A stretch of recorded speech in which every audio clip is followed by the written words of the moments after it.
you're joining us online, thank you for being here virtually. Please make sure you're muted. And we're going to save questions until the end. You can either unmute yourself to ask your question, or if you type it in the chat box, we can ask our panelists those questions via the chat box. Outside of that, I'm going to turn this presentation over to Dan Sutter. Dan is our business advisor through Florida Makes, and Dan is going to act as a moderator for today. So Dan, on to you. Okay, welcome everybody. My name is Dan Sutter, and I work with Florida Makes. And just a quick little bit about me: I'm a business advisor in the Central Florida area for Florida Makes, and I'm aligned with the Manufacturers Association in Central Florida, and we help small and medium-sized manufacturers with continuous improvement initiatives, compliance initiatives, anything that can help qualify them to put their company in a position to participate in more supply chains and increase their customer base. And we have a panel with us today, and we'll be just talking about CMMC, which is on the minds of many, many manufacturers, specifically in the state of Florida, because most of it is pertaining to the Department of Defense supply chain, but there are other supply chains that are also requiring similar cybersecurity compliance protocols, such as the medical device, etc. So with that, I'm going to introduce some of our panel here. To my right is Ryan Vescio. Thank you, Ryan, for that. And to my left here is Mark Masson. Okay, and Ryan, by the way, is with Sheffield Loman, and Mark is with DataSure 24, sometimes shortened as DS24. Yep, and on the calling in virtually is David Nowacki, and David is with cybersecurity group with Clifton Larson Allen. Okay. Good afternoon. Happy to be here. So with that, I think we can go ahead and start some of the presentation material. And as Christian pointed out, we're going to be taking a lot of questions at the end of this. So you might want to jot them down or put them into the chat, box. And we're going to do our very best to get to every one of those. Okay.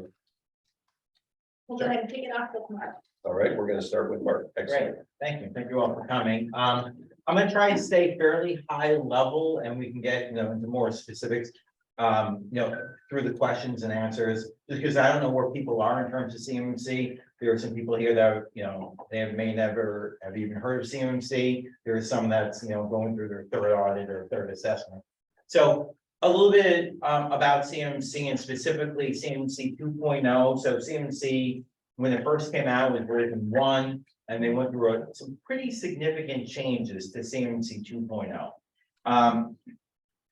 There's been lots of gaps in time regarding DoD getting stuff out. I don't know if anyone's dealt with DoD before, but it's very typical. They never get stuff out on time. So the good news is that they have CMMC 2.0, and they are very much kind of getting their act together. The bad news, which is also good news, is CMMC really isn't going away.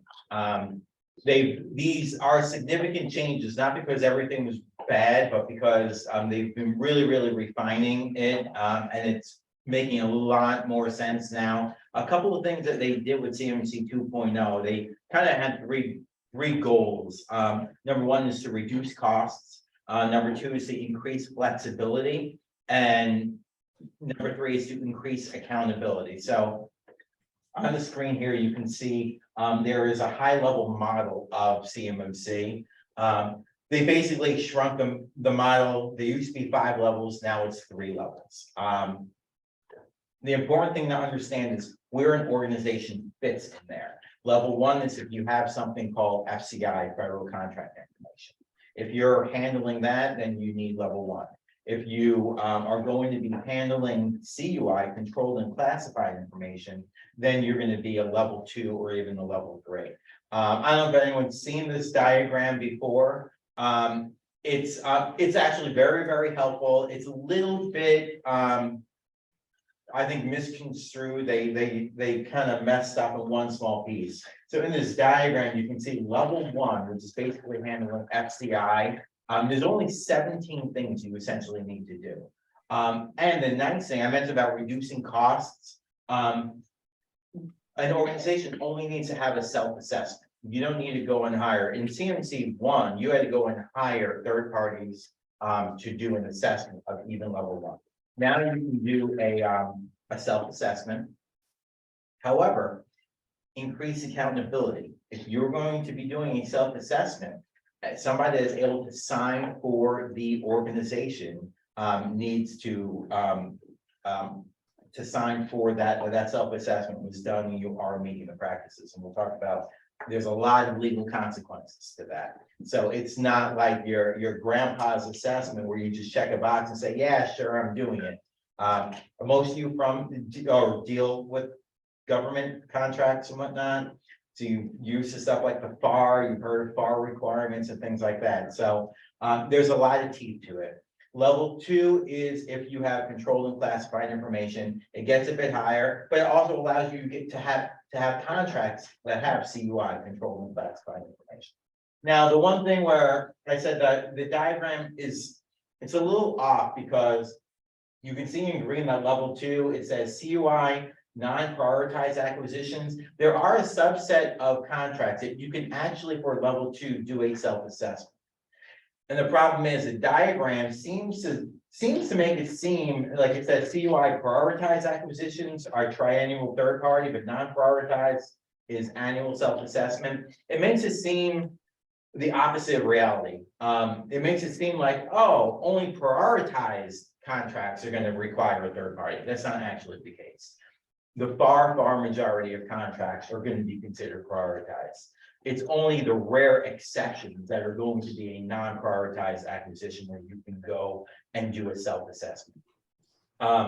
If you're level 2, you have to get a third-party assessment. You hire a C3 PAO to come in, do an assessment, give you that certification. But the good thing is you're able to do it just once every 3 years, whereas a self-assessment you have to do every single year. And then level 3, they haven't even figured out what they're doing for level 3, quite frankly. But if you are at level 3, it's only for the high priority programs. The government is actually going to come in and do the assessments. So there's a bullet here. So number 1, it's not going away. And you know, one of the things, I'll talk about the timeline in the next slide. I've been actually training assessors on CMMC 2.0. So the people that are going to be working for the third parties and the government actually coming in and doing the assessments. For the past actually year that I've been doing the training, I've been teaching the assessors how to assess CMMC. And I only say that not to pat myself on the shoulder, but to make it clear, it's not going away. The government is putting a lot of time, a lot of focus, a lot of energy in the assessors. In fact, just about 2 weeks ago, they had the first certification exams that went out for assessors. So assessors are actually being certified to be able to go out and do assessments. So yeah, we're still moving forward with the rollout. One little thing that's a little bit different with the rollout is when CMMC 1.0 came out, there was a plan to be a 5-year transition period. This 5-year pilot program where year 1, there's going to be, I don't know, 10% of contracts that require a CMMC, year 2, 20%, et cetera, et cetera. Come year 5, 100% of the contracts. They changed it up. Technically, the pilot program, we're in year 2 right now. And technically, the pilot program, they kind of did away with. So I'm seeing a lot of manufacturers getting a little confused and thinking, oh, they did away with the pilot program. This 5-year thing is gone. I don't need to worry about it. It's actually the opposite. So they got rid of this 5-year gradual CMMC requirement. And they said, you know what? right now with CMC 2.0, we're gonna have a 9 to 18-month rulemaking period. So they're still dotting the i's and crossing the t's as far as CMMC. But at the end of this rulemaking period, somewhere between 9 months and 18 months, everybody is going to be required to be CMMC compliant. There's no transition period anymore. And quite frankly, I think right now we're, around month 8. So literally, DOD could come out in a month or so, probably at the beginning of the year, saying, all right, as of right now, everyone needs to be CMMC compliant. The reality is, again, they're pretty slow with things. I'm thinking probably closer to 24 months, but they did make that little change. There isn't this big, long pilot program. It's as soon as they finalize the rules, boom, everybody needs to be compliant. The one other kind of nice thing is they say that they are going to be providing incentives for organizations to become compliant before the requirement, before the end of rulemaking. They haven't come out with the incentives yet, but they said, in order to try to get people, certified sooner than later, they are going to be working out. I don't know when incentives, but they're going to try to do something. Okay, next slide. All right, so how have these changes affected requirements of compliance? So I had mentioned there were kind of 3 main goals: reduce costs, increase flexibility, and increase accountability. There is an increase in flexibility. It used to be with CMMC 1, you have either a score of 100% or 0. You don't have 100% by the end of that assessment, you're not certified. It was very black and white. And in fact, every single item that had to be assessed was very black and white as far as what was going to be allowed or not. Well, there is increased flexibility. I think through the pilot program, the little bit that they did, they were listening, and so they increased that flexibility. So some of the flexibility that organizations have is the ability to have POAMs, plans of actions and milestones. Anyone ever deal with POAMs before here? POAMs, basically remediation plans. But it's important to understand, and somebody from DOD said it best, they're going to be very strict on the term POAM, plans of actions and milestones. The M, a lot of organizations have what's called POAs, POAs, plans of actions. They don't actually they're not actually going to get stuff done. They're just writing it down and wiping their hands and saying we're good. No, there is going to be very, very specific milestones, and you only have 180 days to have it completed. There's also other stuff. There is flexibility as far as assessors are concerned and how they're going to assess things. There's greater ability to have items either be out of scope or not be assessed. There is something called a limited deficiency correction program. There are a lot of times which, frankly, there's some human error type of stuff, very, very small stuff. You say you do your backups every Friday. In the documentation, the backups are every Friday. It turns out you interview the sysadmin, he's been doing it every Monday for the past 10 years. It doesn't affect anything, whether it's Monday or Friday, but they're not quite in sync. So in the limited practice deficiency correction program, they are allowed, in the old CMMC, you fail because of that. The limited practice deficiency correction program, it does allow these small little blips to be able to be corrected. It's a very short time frame, 5 days, so it can't be anything major. And the other thing I have to say about the POAMs and the limited practice deficiency correction program, there are very, very strict requirements. There's flexibility, but there's very strict requirements as far as what's allowed and what's not allowed. For a POAM, for example, you have to have a score of at least 80% in order to be allowed any POAM. So 88 out of 110 practices for level 2 have to be met before you are allowed to have a POAM. If you only have 87 met, you can't have any POAMs. Same thing with the limited practice deficiency correction program. There are only very specific practices that are even allowed to be a POAM or a limited deficiency program. So there's only a small subset of actual items you're allowed to have in here. There's that minimum score you need to have in order to allow them. And then there's some subjective stuff. For example, your POAM can't actually affect any other practice. If that thing that you're not doing somehow affects something else that it was treated as meant, you're not gonna be able to do it. So that's where I have been strongly advising organizations. When you're talking about CMMC and CMMC certification, as far as I'm concerned, that assessment for your certification should really be a formality. An organization should not be going in saying, I think I'm good. Come on in, send an assessor. I'll check, see if I'm certified or not. It really should frankly be a formality where you've got all your ducks in a row. You've already done some sort of readiness assessment.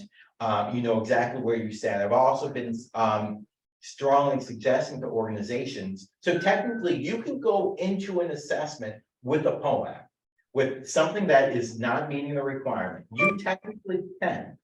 However, well, you're playing with fire, because in order for that POAM to even be accepted, even if it existed beforehand, you still need to have that score of 80%. If during the assessment, there's a bunch of stuff that's found to not be met, and suddenly you fall below that 80%, you're not going to be able to have, bring that POAM in.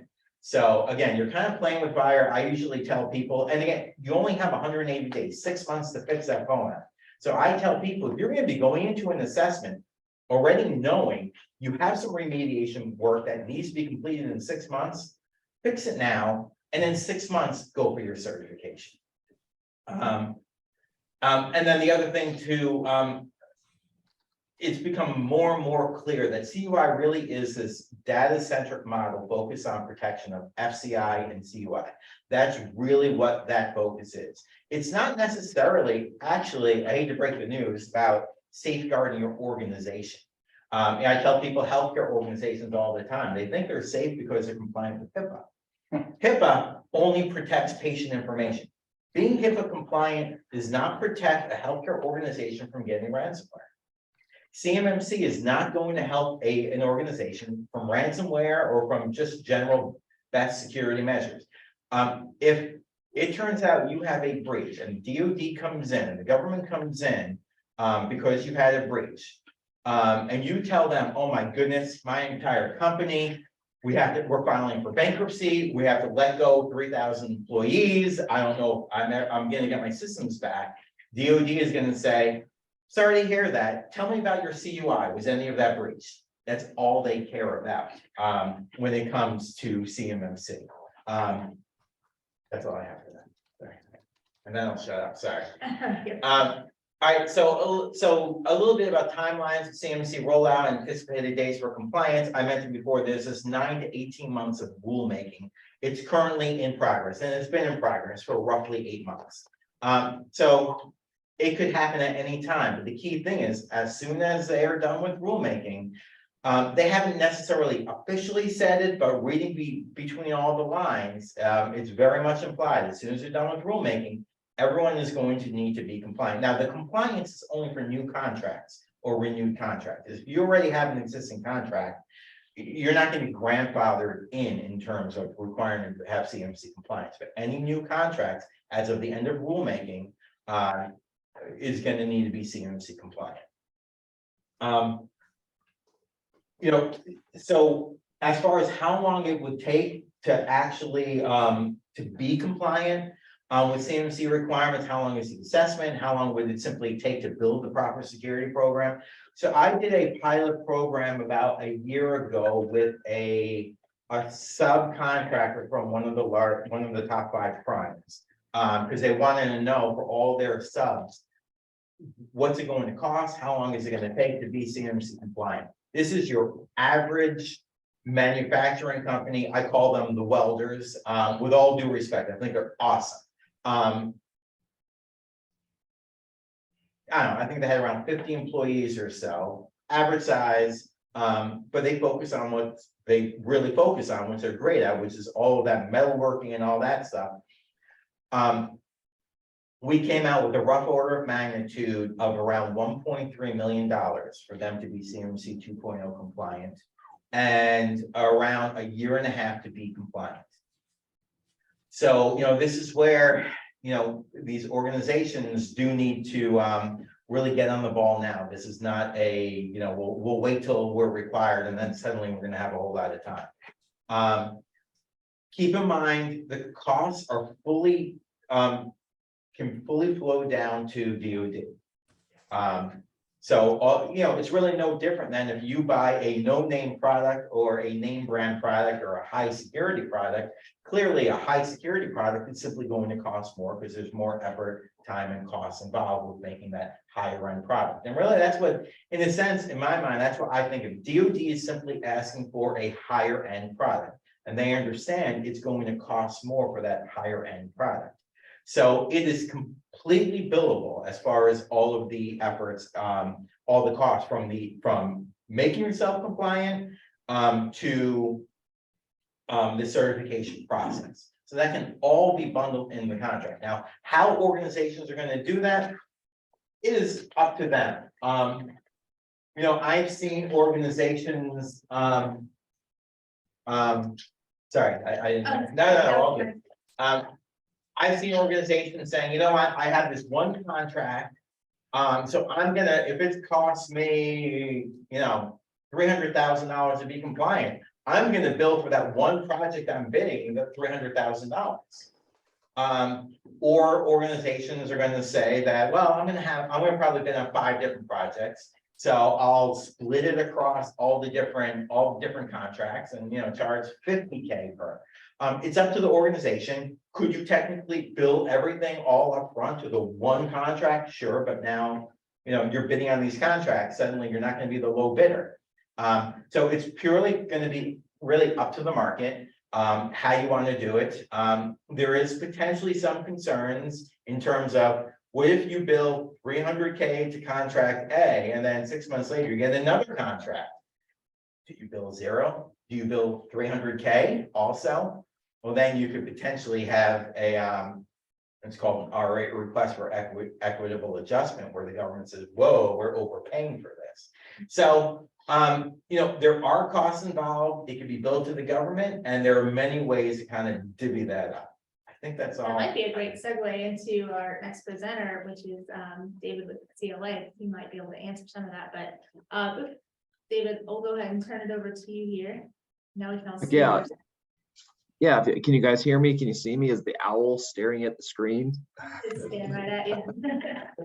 So yeah, I think that's a great segue into what I'm planning to talk about. A great foundation to kind of start your journey if you're just starting, or continue it from the previous iterations of CMMC and its predecessors with CUI and NIST 800-171.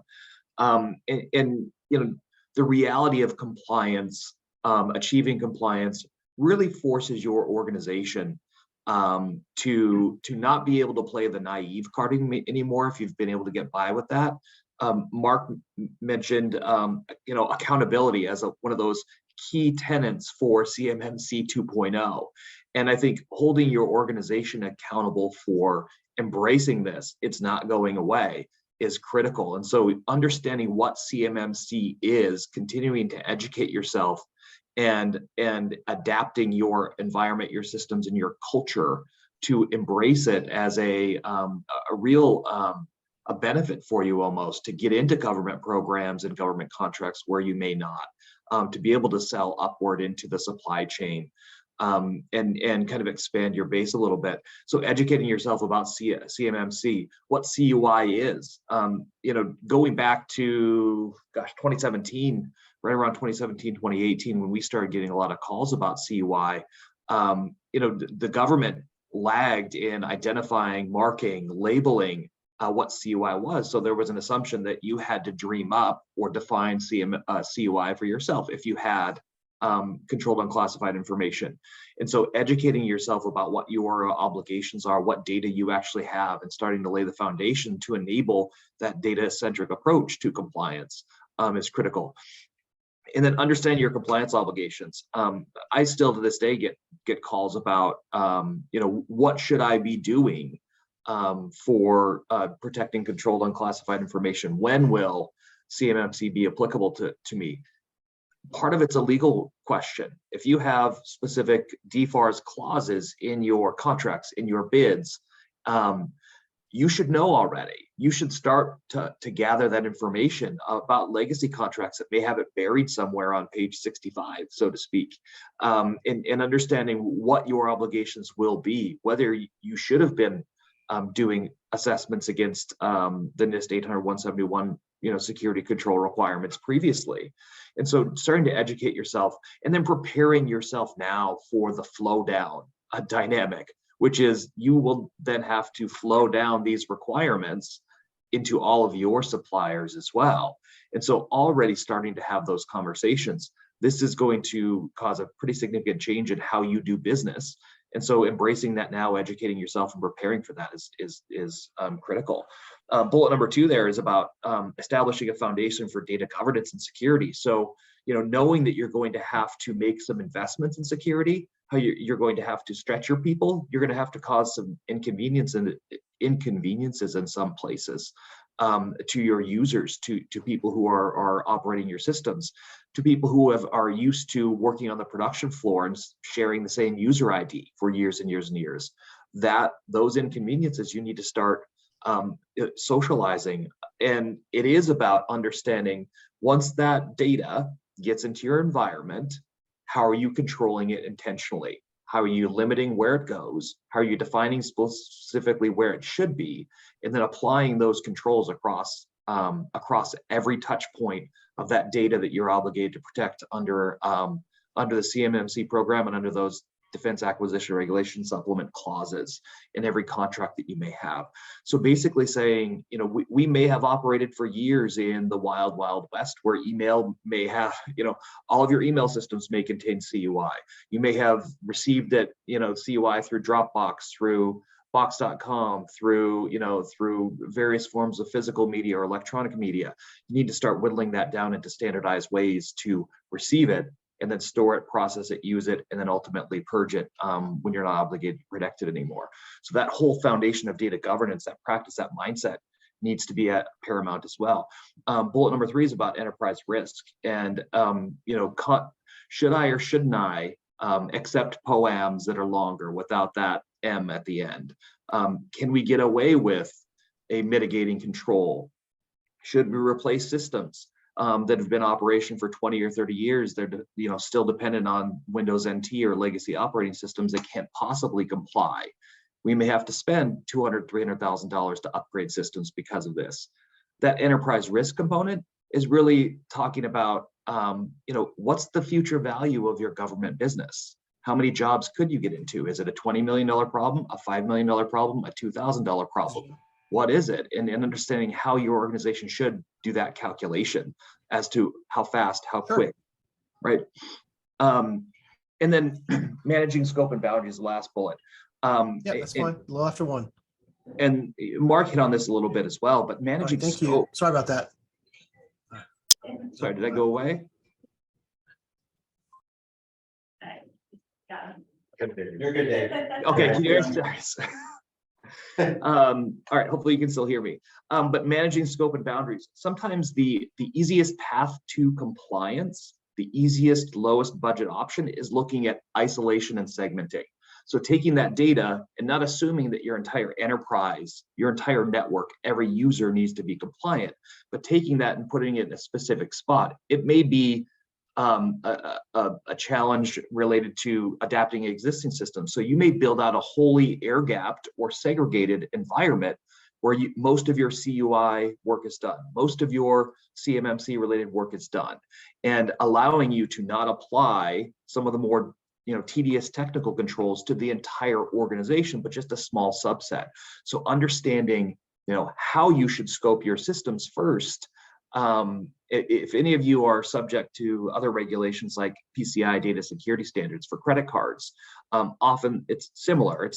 You're looking at what systems need to touch that data, how you may segment, isolate, air gap that environment, and then only apply 200 or so controls to one small subset instead of everything. So that challenge of understanding how you would manage scope and how you get your users, your employees, and everyone else to stay within the boundaries of that and be able to justify and describe it. So next slide.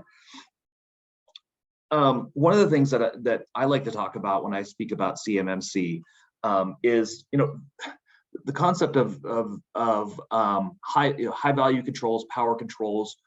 I call these the things you should have already been doing, but now you have to admit that you need to do them, right? And this is, we could tie, the 7 or 8 controls or statements that I have on this slide.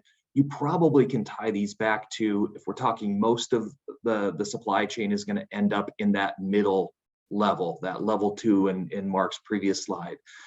There's 110 controls that you're subject to. So in these categories, these practices right here, you probably have 30 to 40 controls, compliance requirements that you can meet by going down this path already. So flow control and scoping, understanding where your data should be, where it enters your system, where you may have interconnections, and then how the data is protected once it gets in your environment, whether it's electronic, whether it's physical printed data, just understanding the scope of your systems, your burden of compliance, and being able to describe that. So the foundational practice, high value controls are related to that concept right there. System security plans and plans of action, a milestone. You can't comply if you don't have a plan, right? And so being able to describe your system in a system security plan, how you're meeting all of those controls, and any areas where you may not be complying, or you may have an area of non-conformance, partial conformance, etc. You're tracking those in plan of action and milestones. So that is a foundation that you need to adopt right away. And there's a number of controls that are related to that. Doing security assessments. It could be simple as a gap assessment, self-assessment against a program, against the requirements, or pursuing security vulnerability assessments, penetration testing, social engineering assessments. Depending on where your data is, there's a variety of security assessments you need to be proactively pursuing to make sure that you are protecting that data in that environment. And again, these are things that you should be doing or start to be doing already from a cybersecurity perspective that helps you.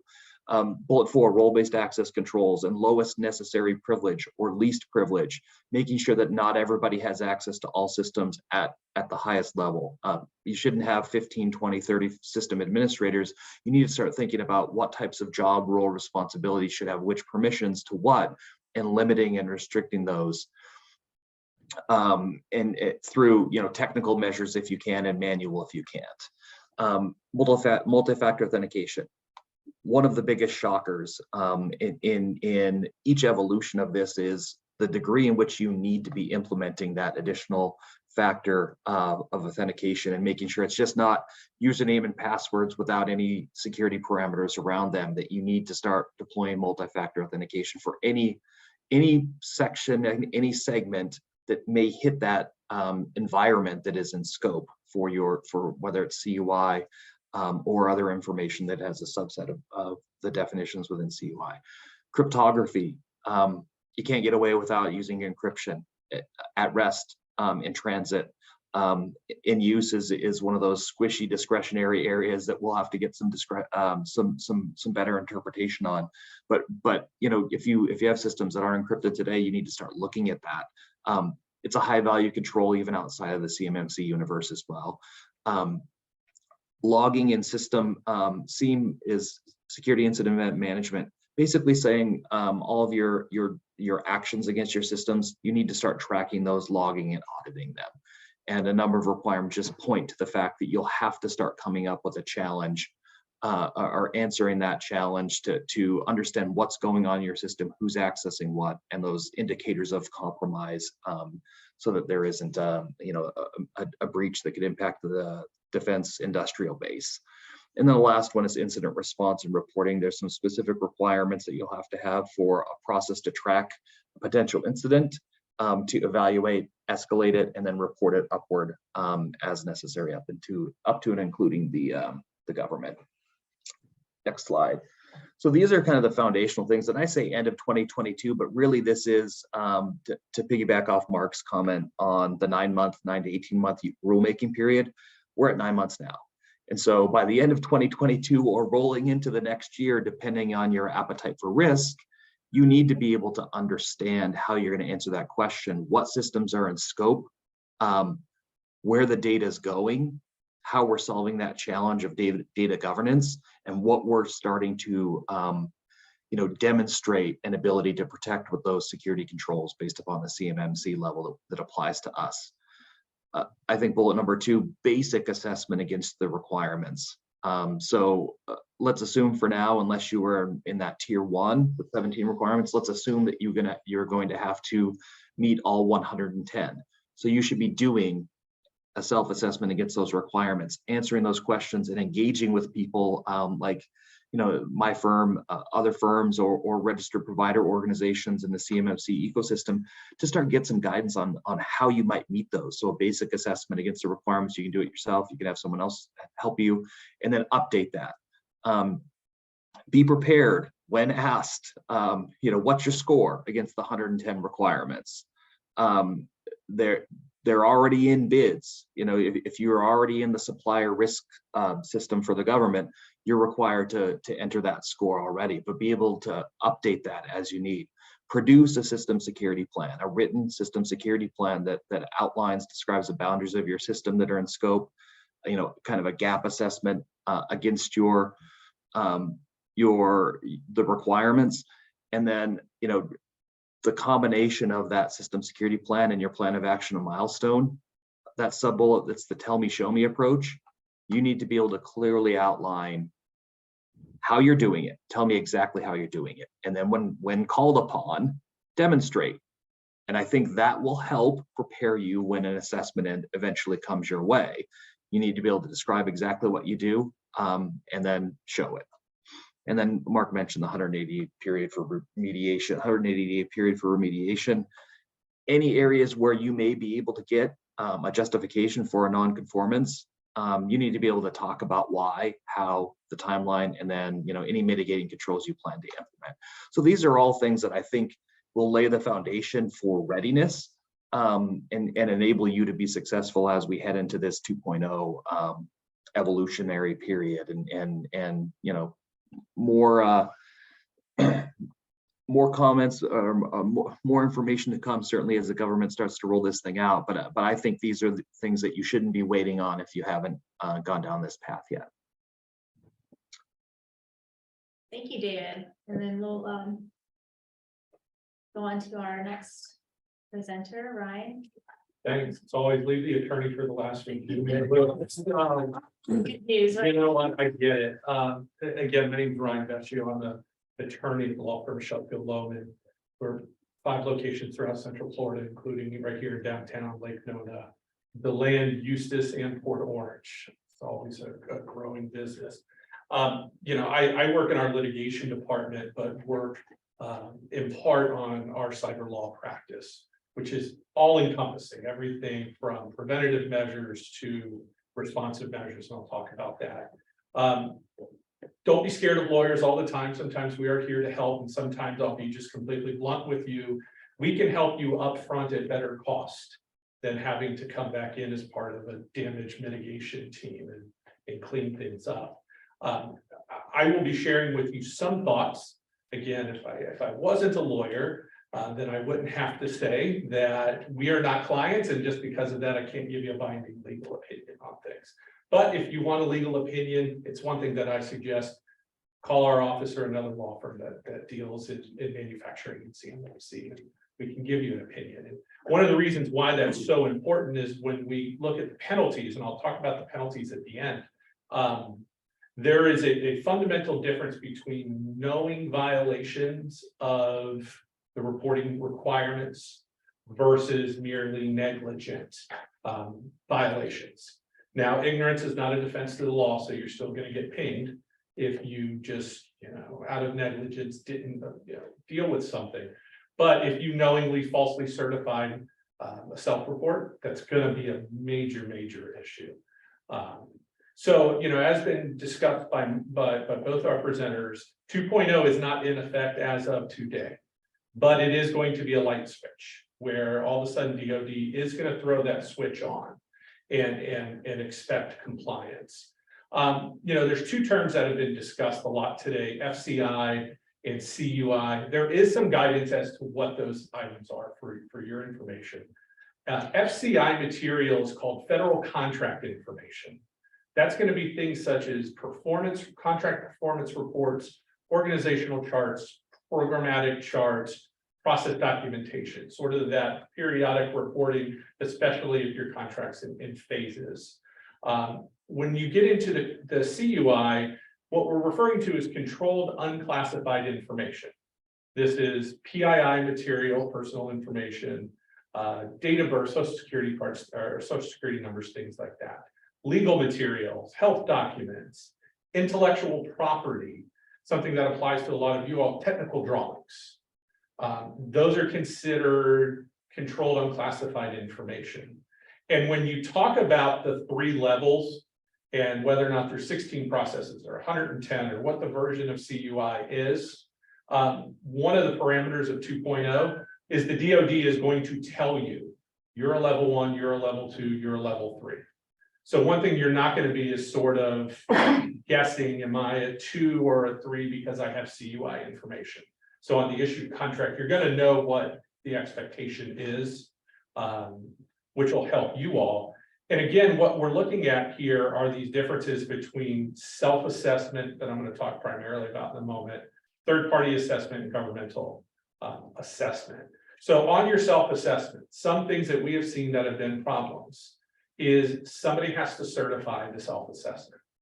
It may, a lot of times this may be the president or the CEO of the corporation, someone that has little to no IT knowledge at all is certifying that you are compliant in certain cyber technology and cybersecurity practices. I would never sign that if I were a CEO with no IT experience, because not only is the corporation on the hook, but you as a corporate officer can be on the hook. Because when we talk about penalties in the law, the False Claims Act can apply to both businesses and corporate officers. So whether or not your organization is large enough to have IT staff, a CTO, somebody that does have that requisite knowledge, a lot of times they can be your certifier, your self-assessment. The other suggestion that we get is if you do not have an IT background, before you sign that self-assessment, get enough knowledge. Work with a company, work with an outside provider to help explain, even if they didn't do all of your certification. Those of us that work in the cyber law field, a lot of times, so my background is actually in computer forensics and computer investigations. So on the security side, my law firm is not nearly as intelligent as DS24 on the fine-tuned points, but we can either help you generally or refer you to somebody. On the third-party assessments, it is good on the third-party assessment. If there is an issue that brings you legal liability, you can point the finger at the third-party assessor. A lot of times that is not going to absolve you of liability because it is still your company who is the contracted party. And what that means is you get to double dip in litigation. You get to take the hit as it relates to a whistleblower for the federal government, and then you can turn around and sue your subcontractor or your third-party provider and collect that way. It gets very, very complicated on things. One of the primary things we get is, hey, if our third party messed up, can we get our legal fees? Those are contractual issues between you and your third parties. So there's no statutory guarantee that you could recover your fees. And in that type of litigation, your fees, well, let's put it this way. If you are out of compliance and have to work with the government, either the Department of Justice or DoD in compliance and documentation, those fees could be as little as $10,000 to $15,000 if it's a really small area. On a larger compliance issue, I represent companies before governmental federal agencies. Their litigation costs can be $100,000 to $150,000 in blink because they have 10 gigabytes of just emails, and we're having to review every single email and every single internal memo to see if there's a smoking gun there. And we can only read so fast. So the good thing about level 3, and again, from what I see, it hasn't really been specified who's going to be the evaluator, but that's on the government. So the government's doing that. Hopefully they can apply their own terms, even though that doesn't always happen. Really what the legal concern is a piece of federal law called the False Claims Act. The False Claims Act is a federal law. There are some state FCA equivalents. Florida, in fact, has its equivalent of the False Claims Act. But really what these claims acts look to do is to prevent and recover fraud from government contractors and any grant recipients to lower false claims of federal monies. Traditionally, False Claims Act you see a lot in healthcare, just because of the contracting of Medicaid and Medicare. The Department of Justice in October of 2021 announced a new cyber fraud initiative. And one of the parts of that new initiative is the integration of CMMC into the False Claims Act. So when we're looking at how that applies, is it deals a lot with cybersecurity. Now, one of the things of the False Claims Act that you have to be really, really careful about is it has a whistleblower provision. We call those key TAM lawsuits. And I'm going to talk about some examples in a minute where all of this has been applied earlier this year. But you have your self-assessment, maybe you get caught on a falsification in a self-assessment, or it's an inadvertent or an intentional. The other item is you get a disgruntled senior employee that was involved in the analysis, and they really want to put it to you because you didn't give them the raise that they wanted, and they left. So they whistleblow because they have an incentive on the recovery that I'll discuss here in a moment. So when we look at sort of what happens, there's two buckets here. There are civil penalties, but there is also a criminal component to violations of the False Claims Act. So this year, the Department of Justice has brought forth its first two False Claims Act cases related to its new cyber fraud initiative. Now, these weren't specific manufacturers working under a DoD contract, but the analysis and the application can be completely the same no matter the industry. So in March of 2022, there was a health service provider who was submitting claims to the federal government. They submitted $500,000 of claims and were not cybersecurity compliant, along similar standards as CMMC applies. So they weren't in compliance with the federal government. The Department of Justice came in, investigated it, and that company agreed to pay a $930,000 settlement to not go to court and not have the government pursue. So $500,000 of claims, they got paid for $930 on the back end. Had that case gone to trial, it's very, very likely that those recoveries could have been the millions of dollars on behalf of the federal government. There was another case that was brought forth in April of this past year concerning an aerospace company where they lied about their compliance on cybersecurity for a 2-year window related to a specific contract. So this was a little bit more of a knowing violation. The whistleblower was the former senior director of cybersecurity for that large aerospace company. The whistleblower brings forth a lawsuit.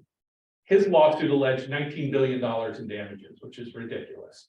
But those damages were calculated as the sum of each invoice paid under the contracts while not in compliance times 3. Because the False Claims Act allows for triple recovery of damages on behalf of an actor. In the end, the company settled that lawsuit for a $9 million settlement on the eve of trial. They settled on the steps of the courthouse the day before the trial was started. So that was just a knowing falsification of inspection, and that's what it led to. So those penalties can be up to 3 times the claim of damages. The law is a little squishy on how to compute damages in this situation. I mean, obviously, damages are going to come sort of in 2 main buckets. The first is if you are not compliant and you have a breach or have an incident, then any economic loss to whomever that vendor is or that client is could be considered a damage times 3. Or there have been some people and the department has tried to say your submissions under the faulty lawsuit constitute damages. Because we paid you for work that you shouldn't have been able to do because you lied or you weren't compliant in the standards that we require. What motivates whistleblowers in these cases is if a whistleblower brings forth a lawsuit and the federal government says, yes, I think this is legitimate, we're going to get involved. That whistleblower is entitled to 15 to 25% of the damages just for their Boy Scout truth of bringing forth a claim. If the government does not decide to take the suit, a private individual can still sue on behalf of the federal government, the Department of Defense, or any agency, and they get 25 to 30% of that claim. So somebody bringing forth a $16 billion lawsuit that they're not going to get that much, but they could get $25–30 million. There's an obvious incentive here. And at the end of the day, you could be right or your actions could be explainable, but you're going to pay a boatload of money to prove yourself right. And it's unfortunate. I think a lot of businesses don't realize that till you get into the middle of it. Depending upon how bad a situation we're dealing with in scope or intent, there are criminal penalties also associated with the False Claims Act, which is a fine of between $5,000 and $10,000 for every violation. Now, if you have to self-certify, 17 or 16 by compliances, you could be talking at $170,000 civil penalty right there. If you're knowingly doing it and knowingly defrauding, you could be looking up to 5 years of federal prison time if it was criminally prosecuted. The department is not kind in any of these False Claims Act cases.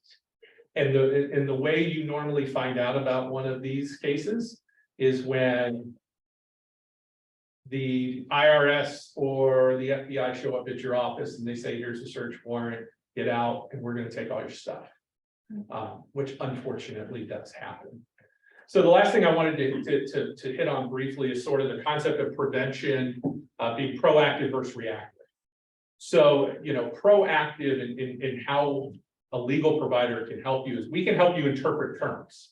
If there are specific requirements, if there's specific language, getting a better idea of just FCI information, or is it something that's going to be more of a CPI information?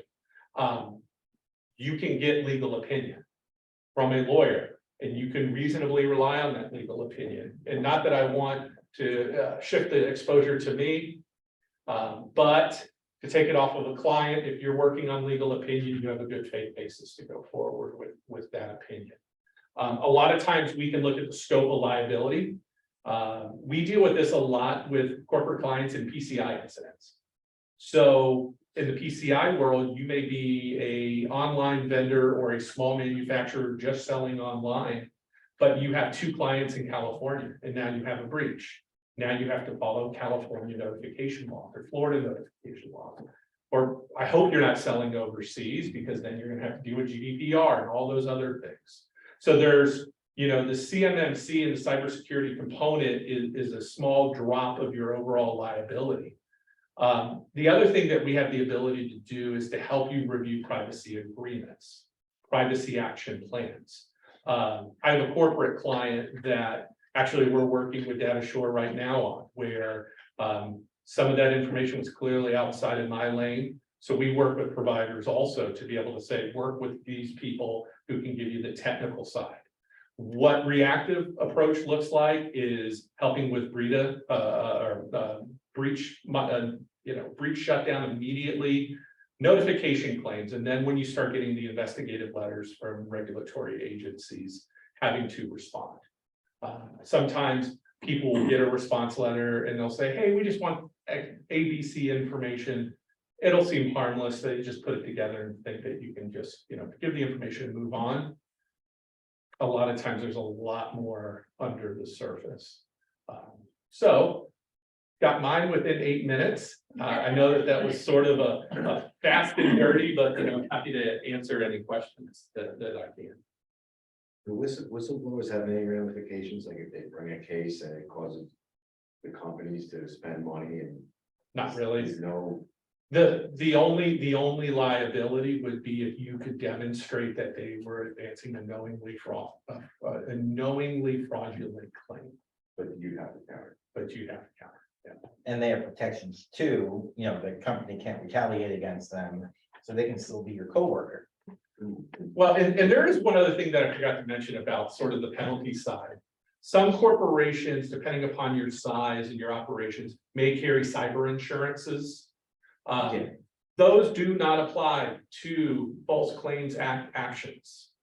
That's going to apply to your breach situations, your due diligence situations on the backside.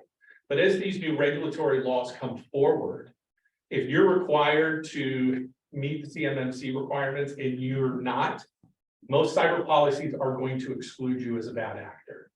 And if for some reason you can use your cyber policy, chances are after your first incident, your policy premiums are going to go up 10 to 25 fold. Is pretty standard what we see with our corporate clients. So I just wanted to make sure that. Is there insurance that can cover it? No, not really, because the whole concept of violation of these is in a reckless or negligent, you knew or you should have situation. And just to add the false claims piece, it's not, and as you mentioned, it's not CMMC specific. I mean, if you already have a contract with DoD, you most likely need to comply with DFARS. DFARS 252, 204, 7012. Take a look at your contract. That says you are meeting 800-171 and you've already done an assessment and you're meeting those requirements. And that itself could be part of the False Claims Act. It's not just CMMC. Yeah.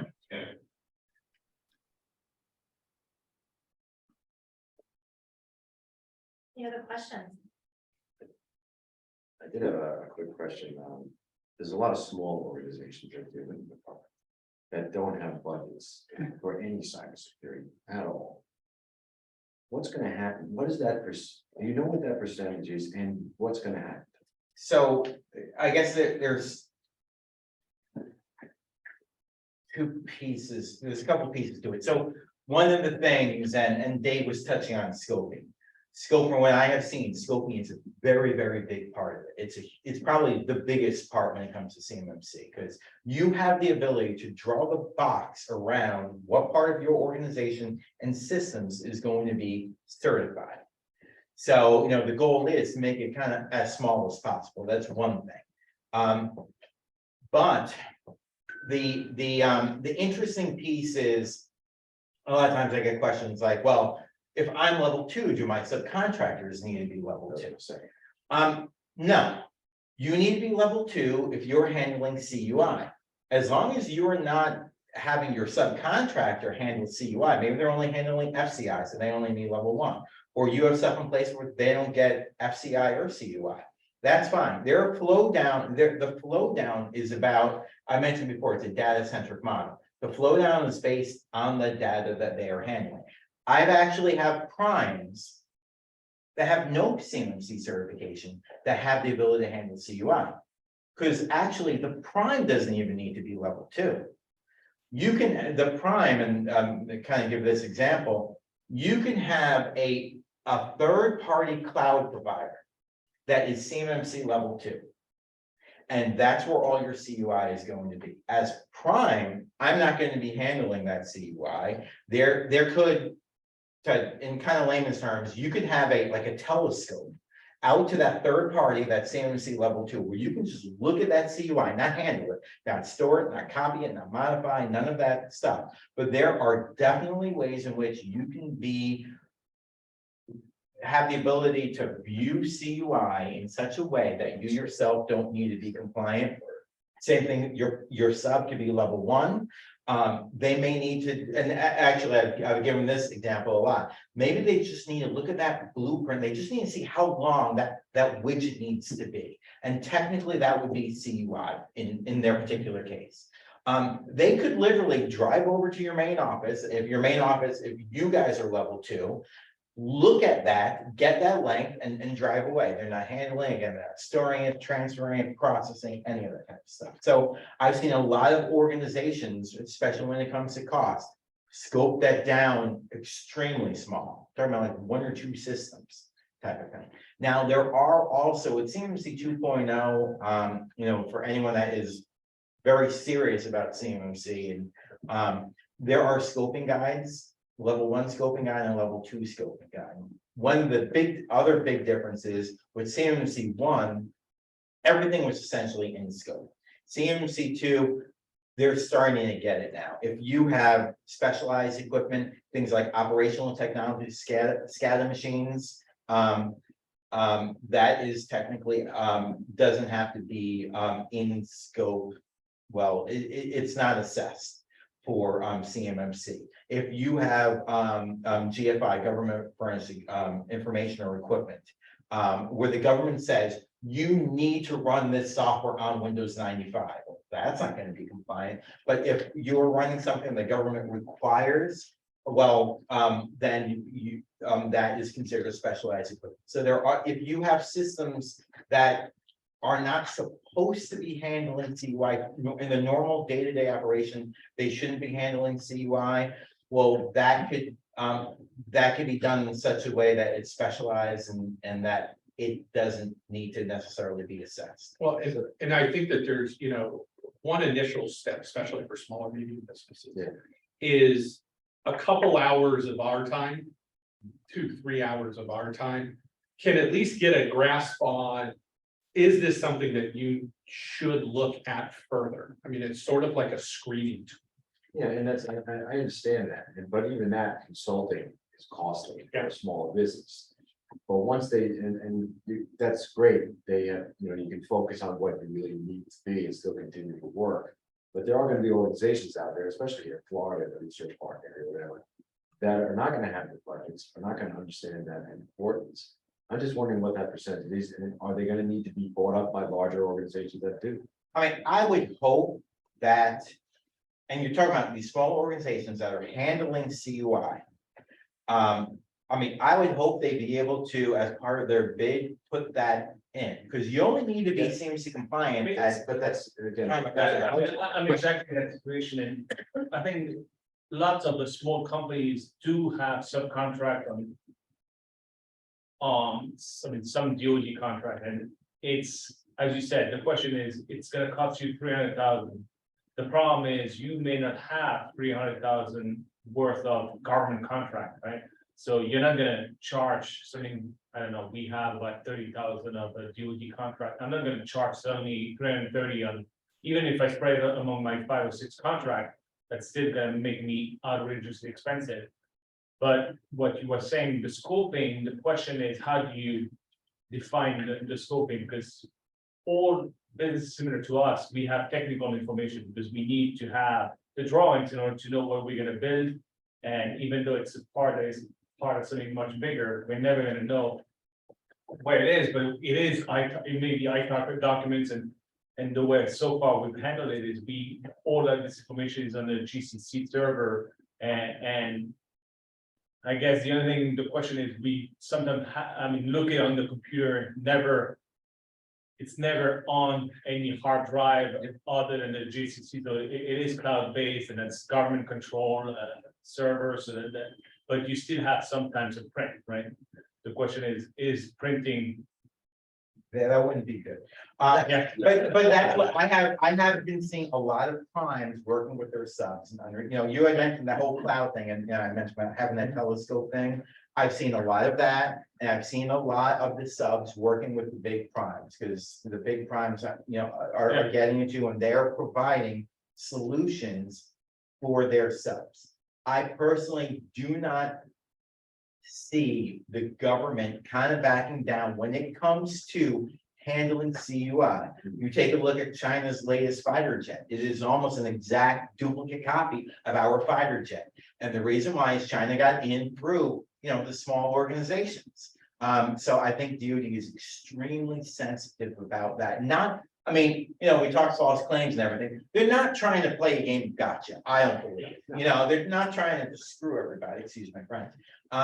You know, but they're really trying to secure this up because they're seeing it happen every day. So if that's the focus and goal, shouldn't they be funding for these small organizations? Yeah. It's going to kill me. Because it's going to kill it. It is half of my business. I am a $1.5 million company. I can't find $1.3 million to do anything funny. Frankly, I'm 3 years old, I haven't paid myself yet. Yep. Okay, So this is just what killed me. I can talk to you from the legal side. This is no different than the person who has minimal insurance coverage and has minimum PIP coverage to drive their car, because, and it's an unfortunate reality. And, you know, in some of these situations, to be just blunt with you, it involves selective duct tape on certain pieces. At least initially, as you can build those things up over time. There are also lower cost sort of advisory items that may not be a full scoping. It may be something as little as, what type of level do you think that we need to be involved in? And let me back off of one little thing I said at one point, where I apologize. That was a pilot for CMMC version 1.0, where everybody had to be 100%. No, but this isn't going to be true. I populate circuit boards, okay? The CMC comes to me in hex files that I've got on Windows XP devices. It comes to me as pick and place files that goes to all the positions I put in. And my subcontractors, I have 28,000. Every single chip comes from some other little Chinese company that I am never going to get CMMC compliant. This is going to put American electronics manufacturing in the pockets of one or two companies, Foxconn or name the next biggest. Nobody else can compete. Is that information you get considered CUI? That's what I want to ask you, this is a program that is 40 years old. Everybody knows this program, the Sonobuoy program. We've been chucking 5-inch tubes in the ocean for 50 years. We sell them to other countries. My customer sends me the drawings through email, has for 15 years. My company's older than I've only owned it for 3 years. And I'm sorry that I'm so animated, but I am hearing the end of my company. Definitely take a look at that scope. I think you might be pleasantly surprised. You know, I can mention SCADA systems. You know, I have one manufacturer, their SCADA, their CNC machines, you know, technically any CUI needs to be encrypted. Their SCADA systems, you can't plug in an SD card with encrypted G code. You know, it won't work. But that's okay. It's a specialized system. It's operational technology. They don't even, it'll barely even be looked at. I mean, it's technically in scope, but it doesn't get assessed. So take a look at that level 2 scoping guide. There is a tremendous amount of, outs, I guess. So who's making the call on CUI? Well, technically NARA has, if you go to NARA, NARA has a website, it's called NARA CUI Registry. NAR, National Archives and Records Administration. So NARA is the librarian essentially for CUI. And then DoD also has their own CUI program. You can, if you just Google DoD CUI program, but it pretty much mirrors NARA. That is the official government definition of every single category and subcategory and marking classification for CUI. So that's where you go to even determine something CUI, but as what was mentioned earlier, your contract is going to indicate if something is CUI or not. And then again, you have all of these kind of outs. And then we talk about the duct tape thing. I tell people, you know, a lot of people, the manufacturers talk about, you know, these are manufacturing organizations and big metal, and physical security is a little difficult in these big, large open environments. I can tell you, I've assessed numerous organizations that have what I call the Les Nessman physical security model. Anyone remember Les Nessman? I do remember Les Nessman. From WKRP in Cincinnati. Yeah. And he had duct tape. He had a cubicle and he had duct tape across, and everyone had to pretend they were knocking on the door because he wanted his own office. I have seen a number of times, literally duct tape across the floor in different areas, and oh, anything past a red thing, you need to, you know, be CUI approved type of stuff. And I've done assessments for that. There are ways to do it. Much cheaper. I gave you that worst case scenario of 1.3 million, but, definitely look at that scoping guide. I think it is absolutely critical. It's gonna drive a lot. I've been actually, when it came out and the more and more I've been having to dive into it, I'm actually surprised at how much can be out of scope for organizations. And if the government says, you know what, this is GA5, or the government dictates, you need to be running this system or accept our information via this mechanism, well, They that's don't, out. but it's because, just like you said, you need an IT expert to assess your IT system. You need a microprocessor and memory architecture expert to assess whether my 1975 emulator is necessary or not. Mhm. That's the problem, because I'm making chips, I'm designing with chips that are 25 years old. Government loves old chips. And you might be the exception of the non-prioritized acquisition, where maybe you only need level 1. So Take a look at this. If I can- I've been telling people a lot, scoping. At least have an idea of where this box needs to be. So I'm sure. and then here's, so you did, I was just gonna, I was gonna add in that the challenge that we're talking about right here, I work with several small manufacturers, old legacy manufacturers here in the Northeast and throughout the country as well, that have this challenge where you need to glean like guidance from what's already been in place before CMMC, CY marking guides, space planning, the labeling. Mark mentioned, the duct tape on the floor.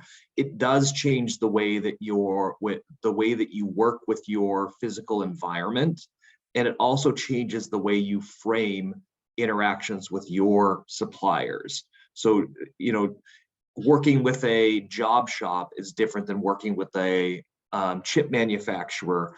But if you aren't transferring CTI or CUI to them, you're specifying jobs that can't be derived or traced backward up the supply chain back to a contract, you may be able to get away with scoping those suppliers out of the same level of compliance, and your entire supply chain wouldn't be crippled, so to speak. And so it does some of the things I started talking about before. It just changes the way that you look at your organization and how you interact with your customers and your suppliers. And you need to really think about that definition of what CUI is and engage with your tier, higher tier contractors or the government, and just say, is this going to fly? Is it not? What is my burden of compliance? These challenges I work with all the time. Walk into a space and say, this isn't going to work. We need to replan the space first. We need to redesign programs, and we need to come at this with this strategy, because you can whittle your burden of compliance down to a few boxes in one system that you're working on a POAM over time, with multiple mitigating controls. It's a challenge. And one of the first things I tell people, when you're not the only one with these concerns at all. You're not alone. One of the first things I say is, have you spoken to your CO? What does your contracting officer say about that? well, that was gonna be I needed to go another direction. I'm not direct. I've never talked to a government. I am a subcontractor too, and I don't believe my contractor is the prime either. Okay. Yeah, similar issue. So I'm pretty far away. That's my problem. You guys say, oh, you can get it paid for with your next contract. My guy is nickeling me on freight and boxes, the cost of cardboard. Where am I gonna ask him for 300 grand for my new server, or for my new, or 100 grand, or 5 grand, or 2 grand, or a buck? Mhm. He's not willing to give me 50 cents for cardboard. Yep. Because he's being squeezed. Every time I ask him to change something on a government contract, it's an act of Congress. But it seems like, the onus is gonna be on them in terms of seeing, they kind of go. They sent me a NIST assessment just the other day, which I'm sure is going to ask me about 110 questions. And I'm going to fail at, let's just say 1, and I won't be NIST, I won't be CMC, and I won't be. And that will be 50% of my business. So that's direct, and that's Steve, the 110 criteria, once Congress turned the switch, as you said, and that's enough. Is it 110 that needs to be compliant, or is there You know, I understand the foam concept, but eventually you need to get to 110, You right? do need an event. I was gonna, yeah, add to what I had said. Before, you had to be 100% day one of getting the contract. Now you have the ability to have at least that 6-month window, 180-day window to correct these poems. And you also, quite frankly, during the assessment, have for the limited practice efficiency correction program, the ability to fix the small stuff. That's why I tell people that certification, the assessment should really be a formality. You know, you should have done your own self-assessment, brought in a third party to do a readiness assessment, because. Yes, Yes, I mean, with smaller businesses, that's what I usually tell them is, you know, hire a virtual CISO for X amount of dollars, which isn't crazy. And they can tell you where you need to be or create a plan of action to move forward. Yeah, I mean, the impact is, I mean, I look at CMMC, and one thing I know I'm not compliant is the access to the building, right? Where you're supposed to have, everybody has to have some kind of electronic access. you don't need electronic access. I thought it was one of the. You can have keys. You have to manage the keys properly. But If everybody somebody has gets keys. terminated, you need to change the key. It's harder. It's a little bit more manual. But it's a lot more. I mean, it's, okay. And then that's, okay. Yeah, no, there are, then that's where, you know, I do suggest, and I'm not selling, I'm just attacking. But I do strongly suggest, you know, that getting somebody, you know, an assessment type of company to come in, because they do, I think, understand the practices and the requirements. You know, a little bit better for what, and I actually do strongly suggest when I tell people to bring somebody in. Especially if you're like doing a real readiness assessment, you know, there is the, all right, just come in, tell me what I need to do, and then before your actual certification assessment, having somebody, an organization come in that is following pretty much the same, there's something called the CAP, the CMMC assessment process. There's a very specific process and very specific requirements in doing a certified assessment. Even if, you know, like getting an RPO or an RP to come in, I strongly suggest you don't just get somebody off the street. Oh, yeah, I know 800-171. Because CMMC isn't just about 800-171. There's very specific steps that need to be taken. And to be fully prepared for the assessment, have that pre-assessment done the same exact way. Because the pre-assessment might turn up things like, you need to coach your people to know these keywords, these key things, these key concepts. Yep. Yes, you put it in, but you didn't tell anybody, or you didn't tell the right people. It should expose what you need to do to meet the 18-month time frame. Then you can look at your business and say, well, I can either afford that or I can't.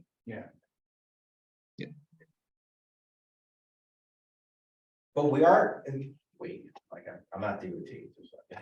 DOT is truly trying to make everyone safer. Peter was mentioning, I think, before people, before everybody came, we just did a presentation with an organization. Were they manufacturing organization? Yeah, they're a manufacturing organization. They got ransomware. How much did they have to pay in the end? All in? The ransom was like 250. 250K, but all in was like 1.2 million after all the legal and all of that type of stuff, the consultants and all of that.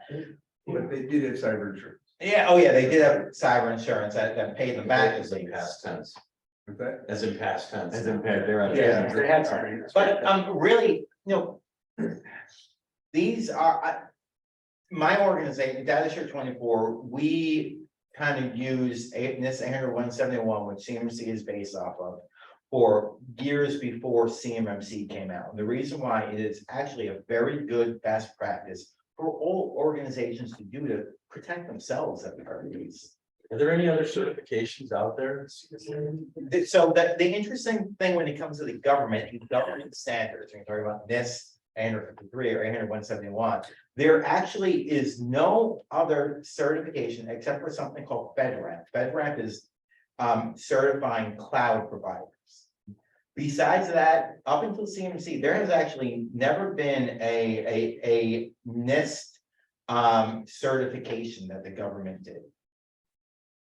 Until now. Are they? And Their guidance CMC more than- Yeah.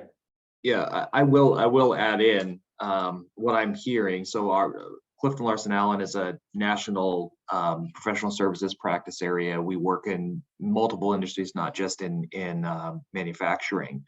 And the model that CMMC is becoming will start to be replicated across Department of Labor, higher education, numerous other energy sectors, critical infrastructure.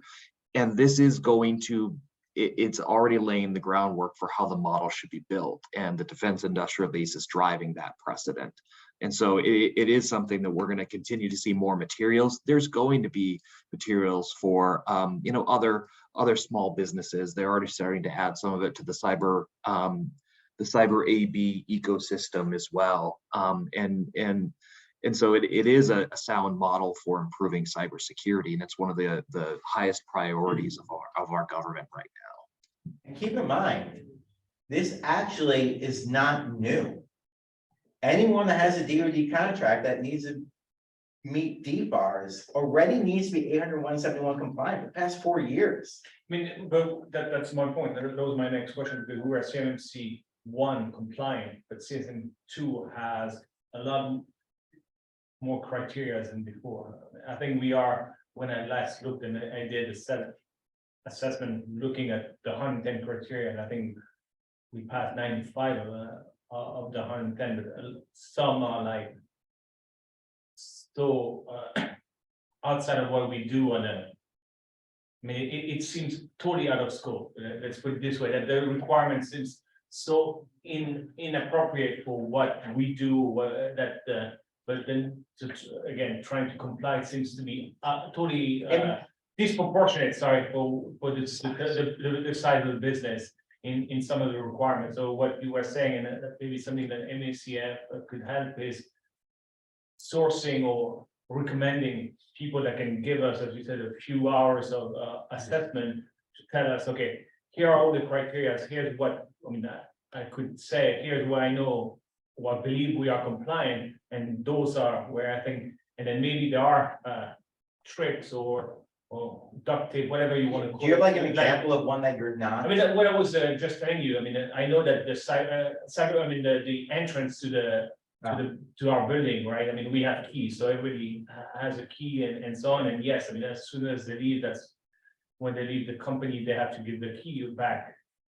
Do I know if they haven't done a copy? No, I mean, why would they? That's more of a question, but I cannot guarantee, and I'm not going to change the lock after every employee that leaves the company. Right? Is there something that prevents you from doing it? Yeah, I literally for our office bought $120 on Amazon access card system. Is there something that prevents like your organization from just doing?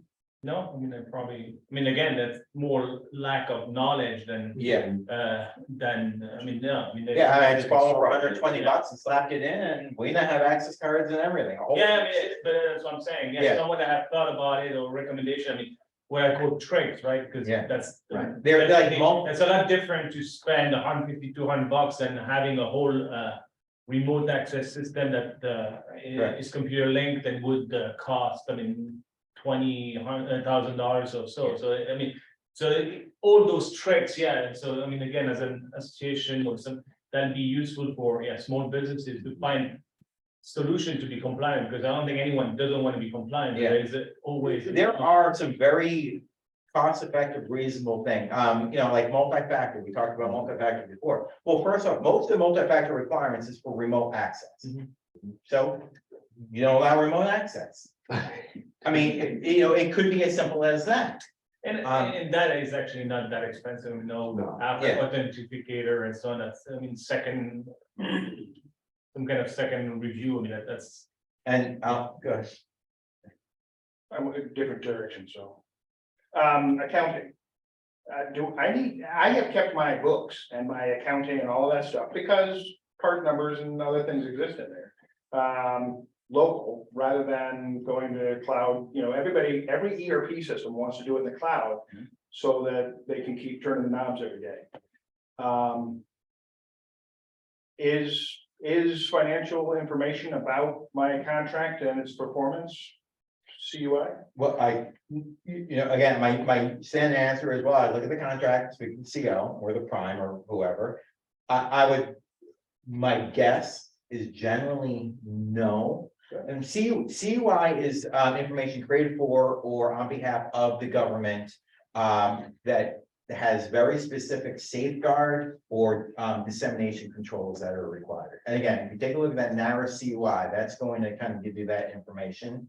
But my guess would typically be no for the accounting stuff. Now, if the accounting stuff has actual CUI in it, maybe you have. Yeah, if you upload your drawings, so. Exactly. I mean, as an attachment to a contract, then that would be. Correct. UI. But that normal But as accounting long as you information, keep your records and there's anything is part number 089278. No typically one that's gonna be know. FCI at most. Typically. But some of the discussion we were having even with that stuff kind of segues us into that. This is actually, I think, planning to be a series Right, and where so, we yeah, dive deeper. so, yeah, I'll say that I know we've gone way over time, and Yeah. I'm not keeping anybody else out because, this is a great That was great. conversation to have. But we did discuss having a part 2 to this series is, okay, we talked about these basics. And getting some feedback, especially the feedback that you guys, what else do you need to know? What's the next step? And then we can maybe build this into a series where every other month we meet back in here and we can continue these discussions on what's the next step. And I think what was, I mean, from my perspective is, I think trying to get, same concern, trying to find someone that can, at a reasonable cost, give us an assessment of what is it that you really have to comply with, right? Because when you read, that's often the case with government documentation, it's very dry and hard to really understand. And if you take it to the letter, it seems like it's a big Right. requirement, and then maybe, tricks or duct tape, I don't know, that allows you to meet the requirement without going into, again, 1.3 million of assessment, which I understand, again, depending on how big the company, how big the system, because if it's cybersecurity, as you said, you can really scope it out, make sure that those documents are kept in a certain way, and that you limit your cost compared to having to reorganize everything, because I had quotes of some companies, and again, that was over the phone, but when they tell me, yeah, it's gonna cost you 75,000, and then that's gonna be 2,000 a month just to monitor that. I can tell you this, from a pure document and compliance review of this is, these are the things that you're gonna have to do. Those are services that cyber law providers can provide. That's probably a 3 to 5 hour engagement. So, you're talking, depending upon where you go, you're talking about $1,500 to maybe $2,500. Say $75,000. Yeah, yeah, Exactly, that's the thing is, but again, that's not our prior, that's maybe our priority, but it's not our prime job, right? So Yeah. trying to find the resources, that's what I was trying to rely on MACF, I'm trying to say, because my concern is probably true for many people, so having I would say, I know no one can recommend, but having trusted advisors and people that can understand and scope it out, because again, when you have calls and so on, they hit you with the big thing that doesn't fit, and then you say, okay, no, then it's easier for me to just drop all my contract than trying to comply with any of that, because again, the 2,500 a month of just someone monitoring my system seems outrageous. Again, when I have 1 or 2 documents that could be CUI, and which again, I've done the expense of being on the government servers and trying to circumvent and be on something where I know that no one can get access, because that's the problem with the cloud, right? You need to make sure it's US server, US people. So I've gone Microsoft 365 because it's economical and it's almost one of the only things you can do as a small company. You have Which to is pay what them we have to, yeah. extra to make sure that you're compliant. There's a 365 GCC high. Which is Yeah, what but we've done. Yeah. that'll also probably be going away pretty soon. The only reason why you need to have GCC high is actually not because of CMMC, it's because of DFARS, because DFARS has the notification requirements and the incident response requirements in DFARS. That's actually why you need GCCI. So once actually that DFARS clause goes away, and CMMC is working with the other standards like FedRAMP, because FedRAMP doesn't have the notification requirements. CMMC is working with FedRAMP, they're working with NIST to incorporate the stuff in 800-171 to kind of clean up some of these messes. So, I mean, technically Office 365, I think just a regular enterprise or even small business is FedRAMP compliant. That in theory should be able to handle, should be able to meet CMMC. There's just two small little stupid things that they throw into DFARS, which will be going away. But 365 in the cloud. Yeah. Okay. It's been very handy. Okay, this has been a fantastic. Yeah.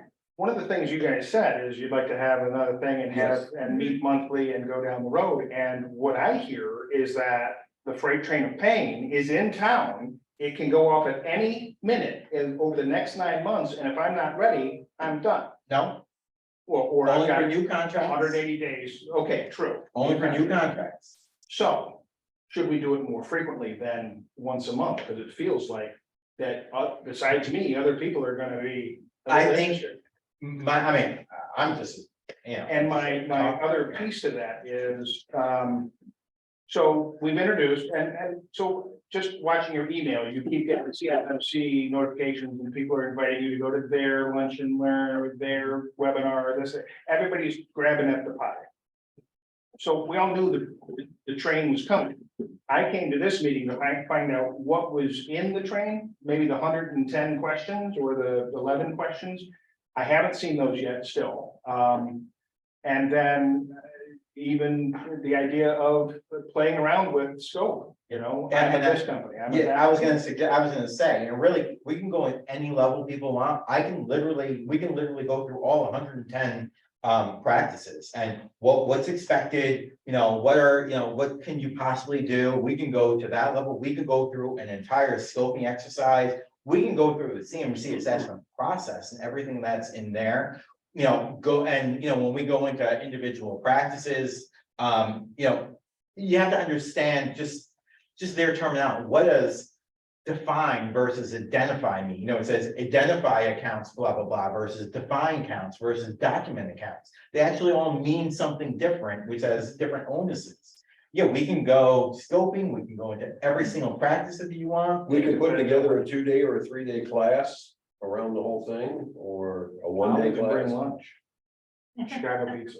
It takes me, I can tell you, I'm a fast talker. It takes me a day and a quarter when I train the assessors we have a day and a quarter and I do all 110 practices, but that's also training the assessors on simply what to look for versus a little bit more of that back and forth. What about this? What can we do? And options. So yeah, it'd probably be a good 2 days to go through all 110, but I'd also be afraid of information overload. I almost rather just, so there are, correct me if I'm wrong, 7 domains, 14 domains. How many domains? 7 levels of hell. Yeah. No, yeah, 13, 14, yeah. If I remember, I mean, you mean the sections? Yeah. I think that's 14. I'm sorry, Dave? 13 or 14, I'll have to. There's like 13 or 14 domains. I probably do like 1 or 2 domains kind of, you know, at a time. I mean, some are more some are more or easier, at least to me to understand than others. Yeah. Some seem to be self-explanatory and others seem to be much more complex. Okay. Yeah, so I was gonna say, if we're gonna do that, I do think that concept of high value controls, like regardless of the domain, there are things that are woven throughout, like incident identification, alerting, escalation, that weaves through like 4 different domains. So we can come up with creative ways to present the topical areas, as long as you're willing to, you know, kind of look through the topics. And where I get the biggest insights, just as an educator and as an advisor, when you say, wow, that's ridiculous, that'll cripple my business. Like that tells us that there's some value in diving deeper into some of these topics. I think we can take some of the feedback we've gotten, and as a team, we can sit down and talk about what makes sense for the next meeting. If I can, How long it needs if to be. you're open to that, I mean, I could go through, because I've gone through the 14. Criteria, and I'm happy to send you like. Almost comments on saying where I have questions, but again, I don't know if it's gonna help in refining, I think it'll help us prioritize kind of what the order, what to do, and then those questions, I think we could use as talking points too. Yeah. during Yeah, that. because I'll be honest, like, I mean, I get that this isn't, I mean, you said meet more than once a month, Well, no, I do understand the importance, and so if we can target what specifically can help start guiding, then yeah, I don't mind in the next, after the holidays, we can all reconvene and have, and if it needs to be longer, we can have it be a full day, or we can have it be. and I think pointing, I mean, to me, it's, everybody has different issues and some of trying to point us into the right direction and find, I mean, as mentioned by Ryan, maybe some like short scope consulting that help us. And again, I'm sure, I mean, we're two here, and I'm sure that's true for most small businesses have the same issues. We probably are very close to be compliant if we know where the tricks or the duct tape could be applied to allow us to, I mean, again, and having someone smart that understand the whole concept can tell you, okay, yeah, now I understand where you're going, and here's how you can still be compliant, and again, then after, once we have done all those tricks, basically, then having the assessment done, so where we can explain, here's what I do and how I do it, so that why I'm compliant. Figure out some sort of format. And the interesting thing is like when I do the training, actually, we pretty much spend a day and a half on just like CUI, understanding all of that stuff. Which I'm not saying, I'm not suggesting, and then we spend that day and a quarter going through all the practices, which is actually opposite what people would think. The last thing we do is scoping. Because until you understand all of that other stuff, scoping at the beginning, I mean, that's the first thing you technically do, you do scoping, but you have to understand all this other stuff in order to properly be able to scope something out. If that makes sense. And what? Well, it's just new contracts, right? As you're going down the road. New So or if you're in a business of just chugging through government bid after government bid, because that's not what I am. In fact, I don't solicit government work. I just have some that happens to be half my business. So it's really not 18 months till doomsday. It's 18 months, and if I go to bid for another contract or things like that. I mean, I don't know about your contract, but the way mine are is they get renewed almost every year. And Right. the way I understand it, if it's a renewal, then I fully understand it, even though it's an old contract that I have done for the past. It's 10 a no years. bid Because contract. yeah, it's an old contract, but it's every year they renew it, then You have when to it's call my it next renewal. renewal, I'm hit. Yeah, so I know about FAR and we basically follow one big rule, don't tell anybody what we're doing. And we transmit data the same way my customer transmits data to me, so I was going to keep pointing to that and what I got in trouble. So, all that being said, I don't think it needs to be a rush, and I do also think an in-depth, and I don't have a really long attention span. That's why I finished college and went back to work. So So, we're agreeing to reconvene on the subject. We're gonna huddle up after this meeting a little bit and So it makes sense.